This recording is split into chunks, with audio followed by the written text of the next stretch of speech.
محمد شريف كمان عقده بينتهي. كلام كتير الفتره اللي فاتت. نادي الزمالك خد قرار بالنسبه لمحمد شريف. دلوقتي محمد شريف مش هيتم التفاوض معاه. في تصريح محمد شريف قاله قبل كده ان انا مش هاجي نادي الزمالك، ولو رجعت الدوري المصري هرجع للنادي الاهلي بس. التصريح ده اغضب المسؤولين في نادي الزمالك، ان احنا اصلا ما تفاوضناش معاك. اقول لك معلوماتي انا. اتفضل. ان محمد شريف لو رجع هيرجع على الاهلي، لو ما راحش الاهلي يروح بيراميدز. كولر رفضه. ده اللي عرفته. انا بقيت كلامك. كولر رفض التعاقد مع محمد شريف، قال لهم انا مش محتاجه، انا عندي اسامه ابو علي وكهربا موجود كمان وطاهر بيتم توظيفه كتير جدا، مركز مهاجم صريح بالنسبه لكولر.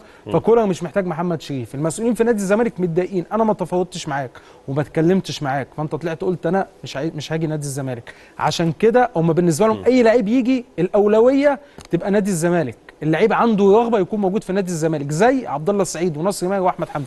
النموذج ده يا كابتن